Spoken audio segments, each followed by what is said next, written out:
हमें निम्नलिखित कथनों पर विचार करते हुए करेक्ट स्टेटमेंट को पहचानना है, सही स्टेटमेंट को।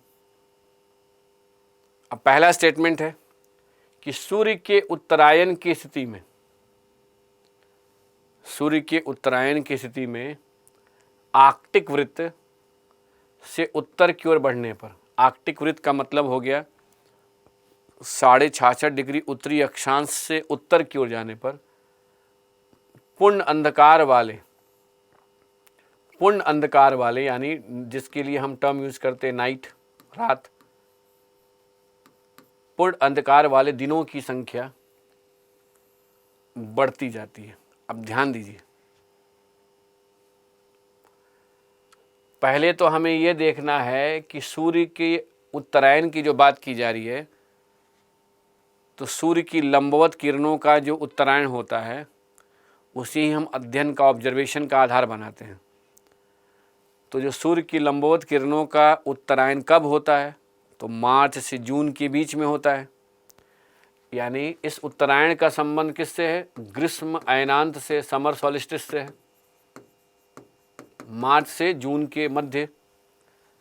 इससे क्या स्पष्ट हो रहा है कि जब गर्मी का समय होता है, मार्च से जून का मतलब ग्रीष्म अयनांत हमारे लिए गर्मी का समय होता है, उस समय आर्कटिक वृत्त से उत्तर की ओर जाने पर दिन की अवधि बढ़ेगी कि रात की अवधि बढ़ेगी? तो बहुत ही बेसिक स्टेटमेंट है कि गर्मी के समय दिन बड़ा होता है और रात छोटी होती है।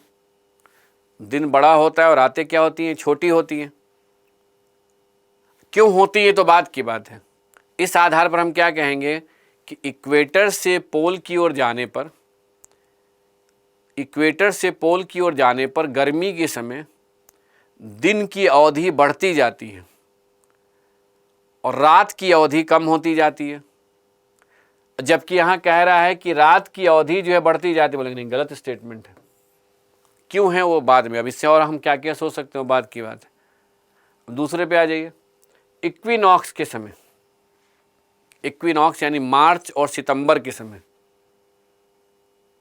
जब सूर्य की सीधी किरणें विषुवत रेखा पर होती हैं, यानी सूर्य की किरणें कहाँ होती है? लंबवत विषुवत रेखा पर होती हैं, उस समय पृथ्वी पर दिन एवं रात बराबर होते हैं। तो यही दो ऐसा समय होता है जहाँ पृथ्वी पर के सभी अक्षांशों पर दिन और रात की समय अवधि बराबर होती है। तो ये स्टेटमेंट करेक्ट है और इस आधार पर हम कहेंगे कि इस प्रश्न का सही जवाब क्या हो गया? केवल 2। अब अगर आप इसको जानते रहेंगे तो बहुत ही आसान क्वेश्चन है। इसको अगर सॉल्व कर ले रहे हैं तो आप साथ में ये भी सोच सकते हैं कि इस प्रकार के जो क्वेश्चन पूछे जाएंगे तो और इस टॉपिक से कौन कौन से प्रश्न किए जा सकते हैं। तो अगर मान लीजिए कि प्रश्न यह करता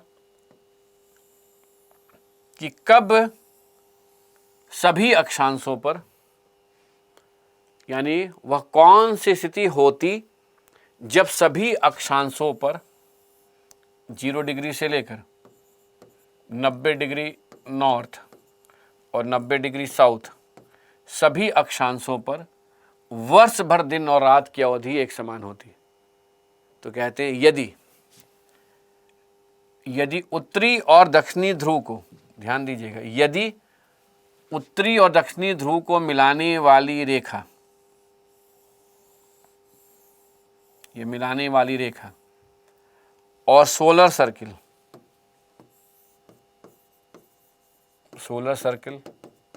एक होती, ये एक आपको हाइपोथेटिकल सिचुएशन दिया जा रहा है।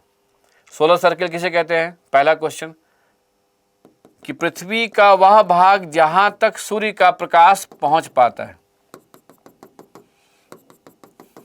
तो एक ग्लोब लिया आपने। देखिए, 2 चीजें हमेशा आपके साथ होनी चाहिए। ग्लोब तो होना ही चाहिए अगर आप सिविल सर्विसेज की तैयारी कर रहे हैं, पढ़ने लिखने वाले व्यक्ति हैं, छोटा ही ग्लोब रखिए और एक एटलस तो होना ही चाहिए। ठीक है, और इन दोनों का हमेशा यूज करते रहना चाहिए।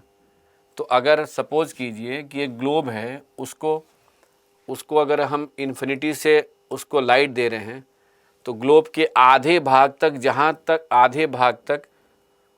जहाँ तक वह प्रकाश की किरणें पहुँचेंगी, उसे मिलाने वाले रेखा को हम सोलर सर्किल या लाइट सर्किल कह सकते हैं। अब सोचिए, इस आधे भाग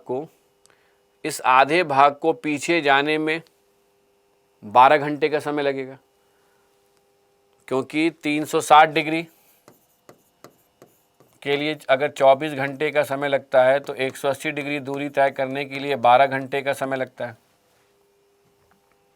तो ऐसे में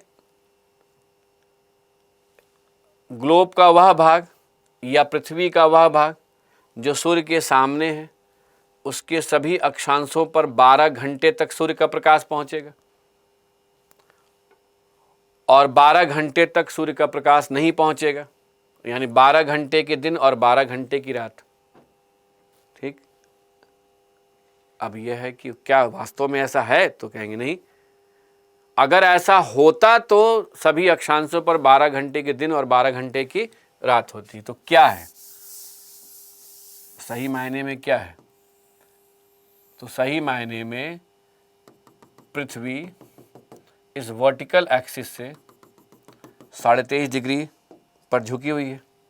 यानी अगर ये 90 डिग्री नॉर्थ है, 90 डिग्री साउथ है, तो 23.5 डिग्री के एंगल पर झुकी हुई है। ठीक है, 23.5 डिग्री के एंगल पर 90 डिग्री नॉर्थ और 90 डिग्री साउथ। अब ध्यान दीजिए कि कुल मिलाकर 90 डिग्री नॉर्थ और उत्तरी ध्रुव और दक्षिणी ध्रुव को मिलाने वाली यह रेखा है, और यह सोलर सर्किल है। ये दोनों एक नहीं है। अब इससे कितने सारे क्वेश्चन हो सकते हैं, उसको ध्यान से अगर आप पहले से पढ़े हुए तो रिवाइज करते हुए फिर से समझने का कोशिश कीजिए कि ग्लोब का वह भाग जहाँ से सोलर सर्किल सौरवृत्त काटते हुए ग्लोब में प्रवेश करती है, वहाँ से गुजरने वाले अक्षांशीय वृत्त को 66.5 डिग्री आर्कटिक वृत्त कहते हैं। और जहाँ से यह सोलर वृत्त ग्लोब को काटते हुए बाहर निकलती है, वहाँ से गुजरने वाली, वहाँ से जो ये वृत्त निकलती है, बाहर निकलती है, तो वहाँ से निकलने वाली, ठीक है, वहाँ से जो अक्षांशीय वृत्त गुजरती है उसे हम 4.5 डिग्री दक्षिणी अक्षांश कहते हैं। तीसरा पॉइंट देखिए, जहाँ सौर वृत्त और उत्तरी और दक्षिणी ध्रुव को मिलाने वाली रेखा एक दूसरे को कट करती है, जैसे ये पॉइंट इंटरसेक्ट करती है, वहाँ से विषुवत रेखा गुजरती है 0 डिग्री। अब डायग्राम को अगर आप देखें और सूर्य का प्रकाश इधर से आ रहा है,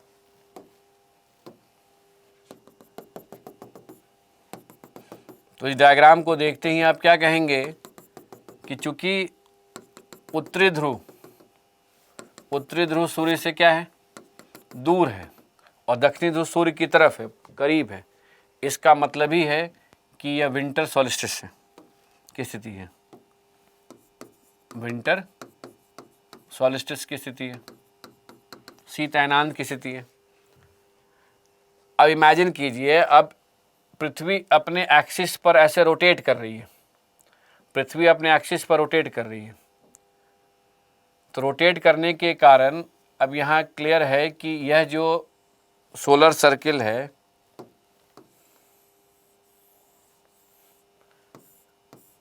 यहाँ तक का तो सूर्य का प्रकाश पहुँच रहा है। तो कभी भी आर्कटिक वृत्त का, ऐसी स्थिति में आर्कटिक वृत्त का जो यह भाग है, यह सूर्य के सामने आएगा ही नहीं। अब पृथ्वी रोटेट कर रही है, तो रोटेट कर रही है तो ये सूर्य के पीछे ना, यहाँ सूर्य का प्रकाश पहुंच ही नहीं रहा है। तो शीत अयनांत में इस आर्कटिक वृत्त से उत्तर की ओर जाने पर आपको क्या मिलेगा, रात ही देखने को मिलेगा, यानी यहाँ सूर्योदय होगा ही नहीं। और जब आप इक्वेटर से ऐसे दूर जा रहे हैं तो यहाँ रात की अवधि क्या होती जा रही है, बढ़ती जा रही है। यह है 90 डिग्री और दूसरी तरफ 90 डिग्री 180 डिग्री। यहाँ 12 घंटे के दिन और 12 घंटे की रात है।